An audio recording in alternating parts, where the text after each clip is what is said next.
Humahagulhol si Marites sa harap ng kabaong ni Santino, pilit hinahaplos ang mukha ng kanyang anak sa huling pagkakataon. Sa bawat dampi ng kanyang kamay, parabang ayaw niyang tanggapin na ito na ang huli. Mahina niyang ibinulong na si Santino ay isang mabait, mapagbigay at mapag-unawang anak. Wala raw itong ginawang masama kanino man. Para kay Marites, hindi sapat ang oras na ibinigay sa kanila. Gusto na lamang niyang namnamin ang bawat segundo kasama ang anak bago tuluyang ilibing. Sa gitna ng katahimikan ng libing, ang iyak niya ang siyang bumabasag sa lahat ng naroon. Dumating si Rigor at agad lumapit sa puntod ni Santino. Mahigpit niyang hinawakan ang lapida, puno ng galit ang kanyang mga mata. Sa kanyang isip, iisa lang ang malinaw, ipaghihiganti niya ang anak at sisiguraduhin niyang mawawala si Tanggol. Para kay Rigor, hindi sapat ang galit. Kailangan niyang kitilin ang buhay ni Tanggol upang matapos ang lahat. Nakita ito ni Marites at agad siyang nakiusap. Hinihiling na tumigil na siya dahil napakarami ng nadadamay sa galit niya. Ngunit sarado ang isip ni Rigor. Para sa kanya, walang kapatawaran at walang atrasan. Hindi siya papayag na mabuhay si Tanggol ng malaya. Samantala, sa kabilang dako, sinalakay ng mga kasamahan ni Tanggol ang isang jewelry shop. Mabilis nilang kinuha ang mga ginto at alahas na maaari nilang mapakinabangan upang matulungan si Enteng. Habang abala ang grupo sa loob, sina Ramon at Tanggol ay naghintay sa labas, nakabantay at handang umalis anumang oras. Ngunit hindi nila namalayan na pinindot na ng babaeng nagbabantay ang emergency alarm. Ilang sandali lamang umalingaw-ngaw ang wangwang ng mga pulis. Nagulat si Tanggol. Hindi pumayag si Tanggol sa paglabas ng kanyang mga kasamahan. Dumating ang mga pulis at agad pinaputukan ng mga pulis na lumalaban sa kanila. Nakipagsabayan ang kanyang mga kasamahan, isa-isang pinababagsak ang mga pulis na humaharang sa kanilang daraanan.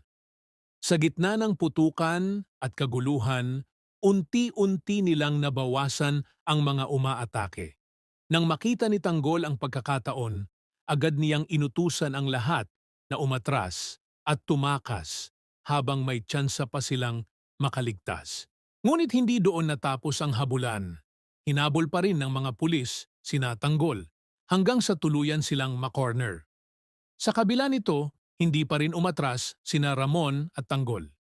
Bumaba si Tanggol mula sa sasakyan at isa-isang pinaputukan ang mga pulis na sumusugod sa kanila. Ipinapakita ang kanyang galing at tapang sa pakikipaglaban. Tinulungan siya ni Ramon habang si Bulldog at ang iba pa nilang kasamahan ay gumaganti rin ng putok upang makagawa ng daan palabas. Habang patuloy na lumalaban si Tanggol, unti-unti niyang inilalayo ang kanyang grupo.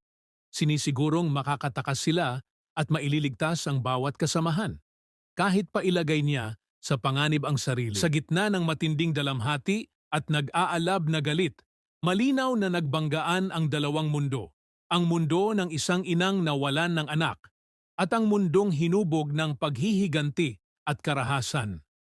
Habang si Marites ay pilit pinanghahawakan ng alaala at kabutihan ni Santino, si Rigor naman ay tuluyang nilamon ng puot, handang maghasik pa ng dugo para lamang sa tinatawag niyang hustisya. Sa kabilang panig, si Tanggol ay patuloy na itinutulak sa hangganan ng tama at mali, lumalaban hindi lang para sa sarili, kundi para sa mga taong umaasa at kumakapit sa kanya. Ang bawat putok, bawat pagtakas at bawat sakripisyo ay patunay na lalo lamang umiikot ang karahasan kapag pinili ang galit kaysa paghilom.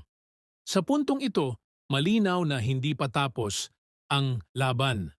Sapagkat hanggat may paghihiganti, patuloy na may mawawala at patuloy na may masasadlak sa panganib. Kahit ang mga taong hindi naman dapat nadadamay. Ibahagi ang inyong saloobin sa comments section. Huwag kalimutang mag-subscribe at i-click ang notification bell para hindi ninyo ma-miss ang susunod na kabanata ng Batang Quiapo.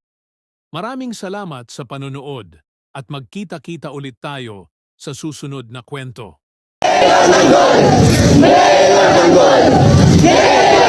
Buti ba nakarating? Ano na ba hinihintay ng mga tao? Hanggat di pa natin nababawi sa mga generals. Wait lang. Freeze. I'm here, Direct. Po. Sorry. Camera lang po kita. Gusto po. Kanan pa, Janine. Angkol, hinihintay ka na nila. Gusto nilang marinig, sasabihin ng mayor. Pero,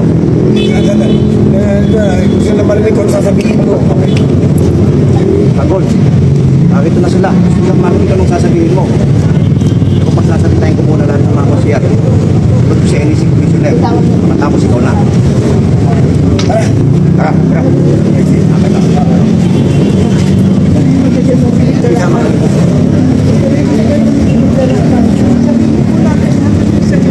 Ito ang pag-asa ng Maynila.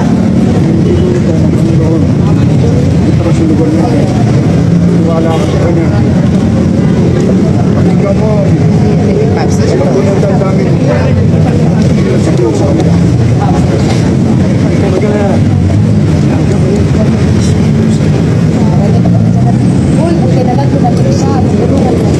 Pero pwede ka matras pa. Mamaya, mamaya. Direct. Kanta Versa.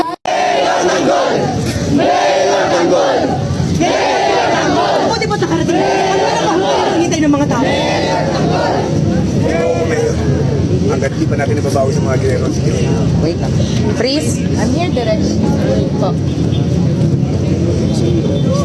Sorry. Camera lang po kita. Gusto po. Kanan pa, Janine. Angkol, hinihintay ka na nila. Gusto nilang marinig, sasabihin ng mayor. Pero, gusto nila marinig kung sasabihin ko. Angkol, narito na sila. Gusto nilang marinig anong sasabihin mo. Kung pagsasabitahin ko muna lahat ng mga konsiyar. Tulad ko si NEC Commissioner. Matapos ikaw na. Tara, tara, tara. Isama ka.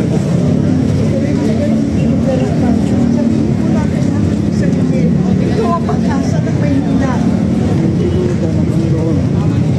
Pero sa lugar natin, wala ka sa kanya. Pakinggan mo, walang pununtan namin. Sa Diyos sa kanila.